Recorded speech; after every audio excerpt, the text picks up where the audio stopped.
Hello and welcome. Good evening. My name is Alex. There we land. This is most likely how my team is going to be looking starting Gameweek 1. You can copy that if you like. This is a very spicy team because I was trying to make sure that I'm as optimal as possible as my picks, but also I have two differentials which are most likely going to be bringing me points. Fingers crossed, and of course I want to jinx everyone else around, but not my players. But the thing is, I also think that this team is going to be changed come the deadline, because I like tinkering with my team, and I'm going to be looking at maybe potential starting 11 news, which will be revealed closer to deadline, which is starting in a few hours. So I hope this video is not dropped too late for you. Let's get into it instantly with the goalkeeper pick, which is a different compared to my draft video. It is Henderson. I decided to go with Henderson since it's a cheaper goalkeeper who has, I would say, same difficulty fixtures compared to a team like Crystal Palace as Arsenal. And I would say that I would bet that Crystal Palace keeps as many clean sheets as Arsenal in the first 5 games, right? And by that time, there's a big likelihood that I'm gonna be using a wild card. So if I don't like Henderson and he's gonna be selling, I will just endure his blanks and then maybe just get a better goalkeeper later down the line. But the thing is, he's a cheaper goalkeeper who enables me to pick a better defender, right? I don't remember if I had him in my draft. It looks like I had, but now I have a better midfield thanks to the fact that I have a Henderson instead of Raya. And it looks like I'm not going to be rolling with an Arsenal defender. I have Trent, who I think there were like definitely transfer rumors.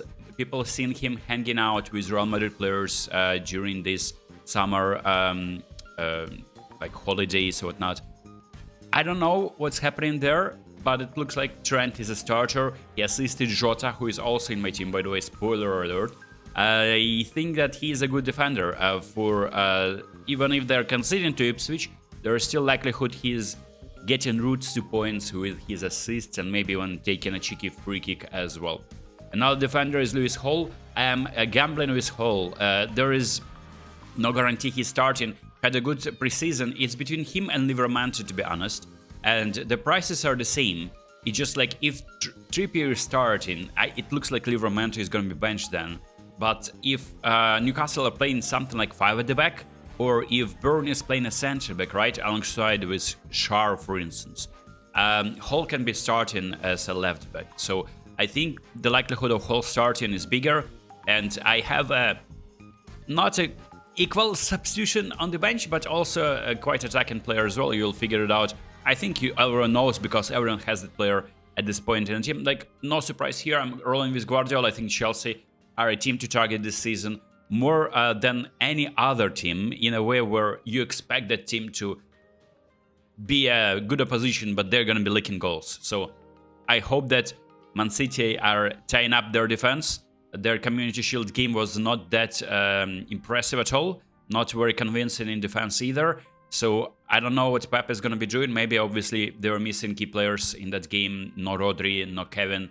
Bernard started playing like in the 80th minute. So it all obviously it contributes to good defense, but Guardiola is very attacking. There are doubts whether if Grealish is starting, if Guardiola is going to be as attacking, but I still think that there is a few clean sheets for them. Ipswich, Brentford at home, these can be clean sheets, and West Ham away, it can be equally as not a challenging game for Man City, who I think are going to be competing for the title again, alongside with Arsenal. And there we go. There we land, in fact. This is Odegaard. He is joining my team. A differential number 1. So I think I wanted, of course, to stretch to Saka since penalties, but I kind of can't because he's very expensive. And I think the value of Odegaard, who is 1.5 million cheaper, is there. So he is involved in the goals. Like last season, he scored like 40 points less than Saka, obviously for evident reasons. But I don't want to miss out on Arsenal returns in the first game week, and squeezing Saka in without sacrificing big time on other players, I find it difficult. There is a way to do that, and I will be tinkering. There is a chance that I'm going to be having Saka in my final team come deadline. But this is another differential which I obviously talked about in my final draft video. I wasn't the first to include him in my team, but I think Jota starting at least first 2 fixtures. If he miserably fails to score goals, like out of sudden, he picks up the Darwin syndrome, he can't score a goal, hits the post all the time.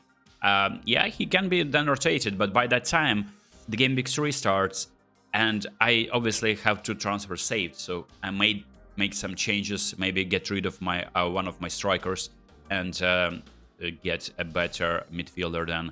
Another player who is not actually a very popular pick, in fact, it's Bruno, and I think Manchester United have improved their team. It's just like jumping on Manchester United train. I think it's a little bit too early because all of these players need to pick up some form and play in the system of Ten Hag. I think that Bruno obviously can score a pen easily against Fulham or Brighton, so first 2 fixtures are nice. Liverpool at home, very challenging game. I might still play him though, because Bruno is oddly very prolific when he plays against City, Liverpool, not like extremely prolific, but he scores goals, assists, I remember from the previous seasons, so I can equally start him against Liverpool too. So first 3 fixtures, I think they're favorable for Manchester United, as well as Manchester City, of course. But then Rodgers is my player that is a cheap pick, and I think there's gonna be a good player to pick up some price value. There are rumors that Rodgers can actually start up front for Villa, since Watkins didn't spend any minutes in preseason games with Villa, so Watkins can be eased into the games. Definitely that Arsenal game could be challenging, but then there's Leicester, Everton and Wolves. I would love to target these, and if Watkins is starting, Watkins is gonna be my striker that I'm adding, because unfortunately, obviously, I didn't start with Watkins, I'm starting with Haaland. And there are no questions about this pick. The bookies predict that he's going to be at least involved in 1 goal. And he has good fixtures. Man City is a dominant team. They're going to be aiming for the 5 in a row, which I can't even fathom, man. We're living in an age where English Premier League just becoming a farmers league just because of sheer brilliance of Pep team and someone who is been admiring Fergie and looking up to players from class of 92. It looks like Pep has created a piece of legendary, unbelievable team that is gonna be talked for decades. And Haaland is gonna be striving to become another, I think 3 in a row, right? Top scorers in the Prem. So then it's Isak. I think there is no questions about Isak. He's like in 99.9% of teams. Only people who don't have him are inactive at allocate frauds and merchants. I think that Isak is safely a good captain's pick for this game week. Maybe even Gameweek 2, but there's Ipswich at home to Haaland, so you can equally give it to Haaland, of course. It would be a better decision. But he's on penalties. There should be no conversation unless he also like picks up some. I mean, unless I'm jinxing him, right? So then it's a bad pick then. And finally, it's a Solanke pick, another new player entering my team. Obviously, when I filmed my final draft video, Solanke wasn't a part of Tottenham team. He was rumored, and I would doubt that Solanke is gonna be benched in favor of Timo Werner or Richarlison because they paid so much money for him, right? And obviously. We know Ange has not been sincere with his press conferences, and he said that there is no point for Solanke not to start, right, in his press conference. So it looks like Solanke should be starting, but knowing the mind games of Ange, it is difficult to tell whether he's been open, but he shouldn't be revealing, right, his starting 11 right now. I would be betting that Solanke is starting. He has goals in him. Obviously, as a Bournemouth player, I had him in my team yet last season. And as a Tottenham player, there are odds that he's at penalties as well. So let's take a look at my bench then. This is how my bench is looking like.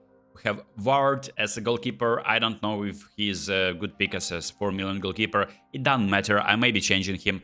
Smith Rowe. And this is interesting. So Smith Rowe is a player that has phenomenal fixtures starting from Gameweek 2. So it was between Solanke or Muniz for me in attack, and I may be eventually changing that if I don't know, man. I think Tottenham will be scoring goals. It's just like Are they going to be conceding? I don't know. So I had Poro, I think, at some point in my team. I tinkered with that. I think Leicester can score equally.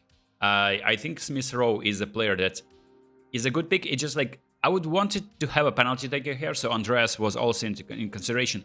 I just don't have money. In this team, everything is spent on my starting 11, and then I have 2 4 million defenders, Barco and Fayez. So if Hull is not starting, it's Barco against Everton.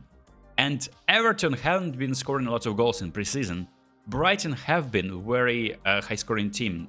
Estupinian is injured. Yes, Brighton bought a lot of fullbacks in the transfer window. Barco is, I mean, supposed to be starting. So if I'm starting him against Everton, Hull is not playing. The problem is that Hull can be coming off the bench then. So I'm losing both Barco's points and Hull's apparent clean sheet, which, knowing me, I'm most likely jinxing. So yeah, this can be changed come deadline. I think we can be tinkering with these, but realistically, this team looks quite strong, I think. It's just like, my only doubts are Bruno, right? Whether I should be starting him or Eze, right? Eze is a good pick, of course. There are some other fantastic players that you can pick in the midfield. Obviously, I had previously another Newcastle midfielder, so I could as well pick Gordon and improve something else. I don't know yet. I'll be looking at what deadline, pre-deadline news have in store for us. So that has been the team selection video. I will be probably changing it. I'm not promising. I'm just saying that this is as is right now, my team looking like. I like to tinker last minute. It never works out well, so maybe I should be leaving it as is. Hope you enjoyed this one, and I'll see you next. Peace.